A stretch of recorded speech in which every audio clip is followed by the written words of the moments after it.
కేవలం ₹1,00,000 ఇన్వెస్ట్మెంట్తో మీరు మేధా ఇన్స్టిట్యూట్ బ్రాంచ్ని మీ ప్రాంతంలో ప్రారంభించండి. ఎప్పుడు మిమ్మల్ని సినిమా ఫంక్షన్స్లో కానీ ఈవెంట్స్లో చూడలేదు. మీరు ఎప్పుడు వచ్చేవారు కదా? వచ్చేవారా? తీసుకొచ్చేవారు. రైట్. అఫ్ కోర్స్ మీకు సంవత్సరం అంతా తలుచుకుంటారు వేణుమాధవ్ గారిని. ఎలా ఉన్నారమ్మా మీరు? పర్లేదండి, పిల్లలు ఉన్నారు కదా ఇంకా చూసుకోవడానికి. పిల్లలతో అది ధైర్యంగా ఉండాలి ఇలాంటివి జరిగినప్పుడు. కానీ మా అందరికీ ఇప్పటికీ ఆ షాకేనండి అది అంట.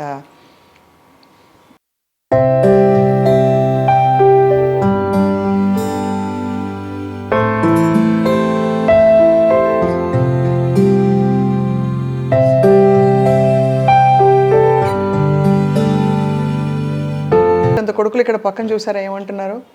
అఫ్ కోర్స్ మీ బాధని ఎవ్వరూ తీయలేరండి అది. కానీ మీకు ఒక మాట చెప్పాలి, మా అందరికి కూడా యాజ్ ఫ్యాన్స్ అదే విధమైన బాధ మీ అందరం ఫీల్ అవుతామండి.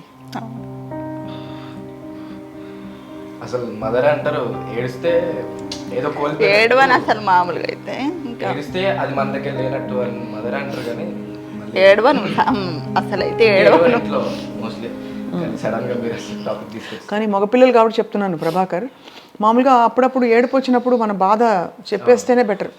బికాజ్ అబ్బాయిలకు ఎలా ఉంటుందంటే వెంటనే ఇమీడియట్గా ఓదార్చాలనిపిస్తుంది. కానీ అమ్మాయిలకు ఎలా ఉంటుంది, లేడీస్కి మామూలుగా లోపల ఉన్న గుండె బాధ బయటకు వచ్చేయాలి. యా, మీ మీద కూడా మీరు చిన్నపిల్లలు, చాలా కష్టమైన ఒక పరిణామం ఇది. సో ఎలా ఉన్నారు ప్రభాకర్, మీరు ఎలా కోప్ అయ్యారు? అంటే మాకు ఇది చాలా కామన్ అండి. ఎందుకు కామన్ అంటున్నా, డాడీ ఒక 1 వీక్ 2 వీక్స్ లేదా 1 మంత్ కొన్నిసార్లు షూటింగ్స్కి వేరే కంట్రీస్కి వెళ్తారు కదా. అప్పుడు వీ యూస్ టు బి అంటే మాకు అలవాటు అయిపోయింది. నాన్న ఓకే ఒక 1-2 వీక్స్ షూటింగ్లో ఉన్నారు, నాన్న లేకుండా మేము మంచిగా ఉన్నామని అనట్లేదు. ఎగ్జాంపుల్ చెప్తున్నా, ఇప్పుడు నాన్న మాకు ఇక్కడ లేరు కదా, మాకు ఏమనిపిస్తుంది అంటే ఓకే షూటింగ్లో ఉన్నారు, బిజీగా ఉన్నారు, Sunday will definitely come back అనే ఫీలింగ్ లో ఉన్నారు. అదే దానిలో ఉన్నాం. We don't mostly cry. మదర్కి ఏంటంటే న్యాచురల్ కదా నాన్న. అమ్మకి ఉండే అనుబంధం వేరు. అమ్మ కదా, అమ్మ భార్యగా ఆయనతో ఎంత సుదీర్ఘమైన ప్రయాణం అయింది. How are you Savikar? ఇప్పుడు all okay, we had to get in a lot. First starting లో కొంచెం చాలా డౌన్ ఉండే కానీ ఇప్పుడు ఓకే బెటర్. నాన్నగారు సినిమాలు మోస్ట్ సెలబ్రేటెడ్ క్యారెక్టర్స్ అయినవి. చిన్న పాత్ర అయినా పెద్ద పాత్ర అయినా ఒక్కసారి స్క్రీన్ మీదకి వస్తే అందరూ పడి నవ్వేవారు. అన్ని సినిమాలు చూసారా డాడ్వి? అని ఇప్పుడు చెప్పండి శ్రీవాణి గారు. అయితే ఇప్పుడు మీరు మీ పెళ్ళే టైంకే వేణుమాధవ్ గారు బిజీగా ఉన్నారా? స్టార్టింగ్ అప్పుడప్పుడు స్టార్టింగ్ ప్రియమైన నీకు, ఇంకా దిల్ నా మ్యారేజ్ తర్వాత అండి. మ్యారేజ్ తర్వాత ఎక్కువ బాగా పెరిగాయి రోల్స్. ఏమనిపించింది అప్పుడు మీరు ఒక ఫిల్మ్ ఇండస్ట్రీ యాక్టర్ని చేసుకుంటున్నారు, ఒక పాపులర్ పర్సన్ అని? అసలు నేను అనుకోలేదండి ఇంత లైఫ్ ఉంటుంది నాకు అనేసి. చాలా అసలు ఎంత బాగా చూసుకునేవారంటే అసలు ఎవరినైనా చూస్తారో లేదో అలాంటి హస్బెండ్, నా హస్బెండ్ చాలా అసలు బాగా చూసుకోవడం అంటే అప్రిషియేట్ చేయడం మిమ్మల్ని బాగా అన్నీ అసలు అప్రిషియేట్ కాకుండా అసలు అన్ని కావాల్సినవన్నీ సమకూర్చడం. మీరు కూడా చక్కని తల్లిలా చూసుకుని ఉంటారు ఆయన్ని, అందుకనే కదా. అంటే యాక్చువల్లీ డాడీకి ఆడపిల్ల కావాల్సిందే. అందరూ మా ఫ్యామిలీ, మా పెద్దనాన్న వాళ్ళు, మా అత్త వాళ్ళ సైడ్ మెజారిటీ గర్ల్సే ఉన్నారు. డాడీకి ఆడపిల్లలు అంటే చాలా ఇష్టం. కూతురు కావాలి అని ఉండే. మేమిద్దరం బాయ్స్ పుట్టేసరికి ఇంకా మమ్మీనే కూతురు తీసుకో, అన్ని షేడ్స్ ఉంటాయి అన్నమాట. ఒక ఫ్రెండ్, ఒక కూతురు, ఒక వైఫ్, అట్లా అన్ని షేడ్స్ ఉంటాయి. కానీ మమ్మీని చూస్తే మీకు పెద్దక్కలాగే కనిపిస్తుంది, మమ్మీలా కనిపించట్లే. డాడీని చూస్తే అదే అంటారు. డాడీ కూడా పెద్దన్నయ్యలా ఉండేవారు అనమాట, ఒక అన్నలాగా. తమ్ముడు అంటారు కొంతమంది. తమ్ముడు, అది చాలా. ఎలా ఉండేవారు డాడీ ప్రభాకర్? అదే ఇప్పుడు చెప్తాను కదా. నో మీతోటి కొడుకులతోటి ఎలా ఉండేవారు? ఎలా ఉండేవారు? ఒక తమ్ముడు మాకు, మా తమ్ముడే.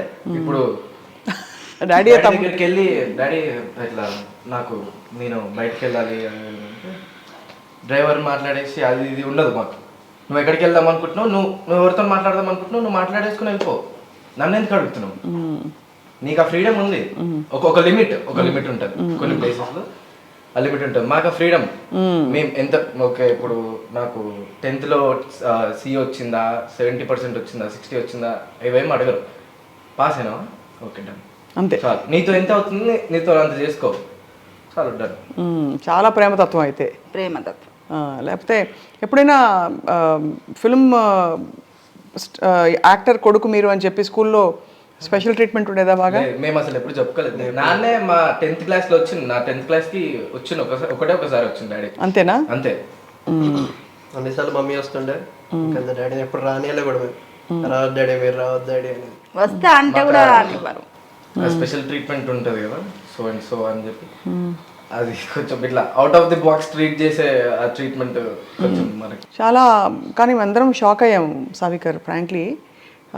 హాస్పిటలైజ్ అయిన తర్వాత కొంత టైంకి ఎన్ని రోజులు ఉన్నారండి హాస్పిటల్లో యశోదాలో? 20 days అండి. 20 days ఉన్నారు. అసలు ఏంటంటే జాండీస్ వచ్చింది, దాని తర్వాత వెంటనే డెంగ్యూ ఫీవర్ వచ్చిందండి. ఆ టైంలో డెంగ్యూ ఫీవర్స్, వైరల్ ఫీవర్స్ ఉన్నాయి కదా. ఫస్ట్ తనకే వచ్చింది డెంగ్యూ ఫీవర్, తర్వాత వీళ్ళిద్దరికి స్టార్ట్ అయిపోయింది. వీళ్ళిద్దరిని హాస్పిటల్లో జాయిన్ చేశారు. తను రమ్మంటే మీడియా అది ఇది అని చెప్తారు. రాలేదు, కొంచెం లేట్ అయిపోయింది. కొంచెం అసలే డెంగ్యూ ఫీవర్ ఎట్లుంటుంది, వెంటనే ప్లేట్లెట్స్ వెంటనే పడతాయి, పడిపోతుంది. పోయినప్పటికీ ఇంకప్పటికే స్టార్ట్ అవుతుంది ప్రాబ్లమ్స్. చాలా తొందరగా ఎఫెక్ట్ పడిందండి డెంగ్యూ ఫీవర్ ఒకటి. ఎవరండి మీ అత్తగారింటి వాళ్ళ వైపు వాళ్ళు టచ్లో ఉంటారా సార్? వాళ్ళ అందరం ఇక్కడే పక్కపక్కనే ఇద్దరు ఆడపడుచులు ఇక్కడే ఉంటారా? మా బావగారు. సో మరి అందరితో అయితే మేనత్తలతో అందరితో క్లోజ్గా ఉంటారా? ఇంకా మీ గ్రోయింగ్ అప్ ఎక్స్పీరియన్సెస్ చెప్పండి నాన్నగారితో. వేణుమాధవ్ గారు ఆయన తెర మీద చూసి అలాగే పరిమితం అయిపోయారు, కానీ ఆయన బాధ్యతగా ఒక కుటుంబాన్ని నడిపించే వ్యక్తి అంటే చిన్నపిల్లలా కనిపిస్తారు కాబట్టి. అది ఏదో ఈవెంట్కి వెళ్తుండే నాన్నతో, బై రోడ్ వెళ్తున్నాం, హైదరాబాద్ టు విజయవాడ దగ్గర ఒక స్టాప్, మళ్ళీ కోదాడ మా నానమ్మ వాళ్ళ ఊర్లో ఒక స్టాప్, మళ్ళీ అక్కడ నుంచి సూరత్, అట్లా ఒక దగ్గర ఒక 12 states తిరిగినాం. ఆ 12 స్టేట్స్లో ఒక్కొక్క స్టేట్లో ఒక్కొక్క కేక్ కట్ చేసిన నేను. One of my 17th or 18th birthday. ఈ ట్రీట్స్ మమ్మల్ని అట్లా ట్రీట్ చేస్తారు అసలు, అంత స్పెషల్ ట్రీట్మెంట్ అనమాట. అమ్మ బర్త్డే ఎలా చేసేవారు? నా బర్త్డే కూడా ప్రతి బర్త్డే నాకు అసలు స్పెషల్ అండి, చాలా స్పెషల్. తను అసలు ఏ దాంట్లో మ్యారేజ్ డే అయితే, బర్త్డే అయితే కంపల్సరీ ఏదో ఒక గిఫ్ట్ ఇవ్వడము, తప్పకుండా ఏదో ఒకటి ఇవ్వకుండా ఉండరు తను. కానీ అందుకే ముందు ఇచ్చారేమో ఇవన్నీ నాకు, అందుకే నాకు ఇవన్నీ ముందు ఇచ్చారేమో అనిపిస్తుంది. నా మెమరీస్ నీ దగ్గర ఉండాలి అనేసి. ఎంత కష్టం తల్లి మీకు, మీ దాంపత్యానికి. రెండోది మీరు ఇద్దరు పిల్లలు, ఒక్కసారిగా మీ బెస్ట్ ఫ్రెండ్ వదిలి ఇదిగో మళ్ళీ వస్తానని చెప్పి వెళ్ళిపోయారు దూరంగా. ఆయన అనుకుంటానండి ఎక్కడో షూటింగ్కి వెళ్ళి ఉండొచ్చు, మా వారు వస్తారేమో ఏదో ఒక రోజు అనిపిస్తుంటది. కానీ ఎక్కువ లాంగ్ బయట అవుట్డోర్ వెళ్ళేవారు కదా బాగా. చాలా. ఆ టైంలో మరి ఎలా మీరు ఫోన్ చేస్తూ ఉండేవారా రెగ్యులర్గా? అసలు క్షణం అండి. ఫోన్లు అంటే ఎవరైనా చాలా మంది చూసిన వాళ్ళు ఉన్నారు. వాణి అనే వర్డ్ కింద అసలు దిగరు. బంగారం కన్నమ్మ ఎక్కడ ఏంటి కంటిన్యూగా ఫోన్స్ అండి. దిగగానే ఫోను. అసలు ఎన్నిసార్లు చేసేవారు డేలో, షార్ట్ మధ్యలో కాల్ కంపల్సరీ చేస్తారు. ఇంటి నుంచి ఫోన్ అక్కడ నుండే వస్తుంటాయి. మేము డిస్టర్బ్ చేయొద్దు కదా, అతను ఎక్కడున్నారో బిజీగా ఉన్నారో ఏంటో తెలియదు అని మేము అనుకుంటాం. మాకు మినిట్ ఒక కాల్ వస్తూ ఉంటుంది, మమ్మల్ని డిస్టర్బ్ చేస్తూ ఉంటారు అక్కడ నుంచి.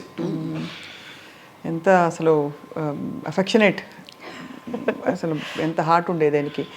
ఇంకేంటి సావికర్, మీకేం చెప్పేవారు డాడ్? రెస్పెక్ట్ నేర్పించింది డాడీ. ఎవరు ఏంటదని చూడలే, వాళ్ళు ఎంతైనా రిచ్ కానీ, ఎంతైనా పూర్ కానీ, ఎంత ఏమైనా కానీ, వాళ్ళు నీకు ఏం చేసిండ్రు నువ్వు వాళ్ళకి అట్లా ఉండాలి. రెస్పెక్ట్ నేర్పించారు ఫస్ట్. ఎప్పుడైనా మరి యూర్ డూయింగ్ ఫ్యాషన్ డిజైనింగ్ కాదు, ఇంటీరియర్ డిజైనింగ్ కదా, మరి ఈ ప్రొఫెషన్ ఎంచుకుంటారని తెలుసా? నేను డాడీ అంటే మీరు డాడీతో చెప్పారా? లేదు, నేను రీసెంట్గా తీసుకున్నాను. రీసెంట్గా, బట్ చిన్నప్పటి నుంచి ఎప్పుడు అడిగేవారా ఏమవుతాను పెద్ద? డాడీ మీ ఇష్టం, మీరు ఏం చేసుకుంటారో మీ ఇష్టం, ఎట్లుంటారో అట్లా మీ ఇష్టం. అది ఒకసారి life of an actor is very hard కదా ప్రభాకర్. యాక్చువల్లీ మనం అనుకుంటాం కానీ వాళ్ళకి ట్రావెల్, లైట్స్, కంటిన్యూస్గా వర్క్ ఉండాలి, వర్క్ లేకపోతే స్ట్రెస్, ఫ్యామిలీని సపోర్ట్ చేయాలి కదా, రూమర్స్ ఇవన్నీ. మరి did you face any of that అంటే యాజ్ ఫ్యామిలీ? అంటే మాకేముంటుంది అంటే సో అండ్ సో ఈ వేణుమాధవ్ వాళ్ళ కొడుకులు ఆ ట్రీట్మెంట్ కొంచెం డిఫరెంట్ ఉంటుంది, కొంచెం ఆడ్గా ట్రీట్ చేయడం, అంటే సో వాట్ అని అట్లాంటివి కొంతమంది, అందరు కాదు కొంతమంది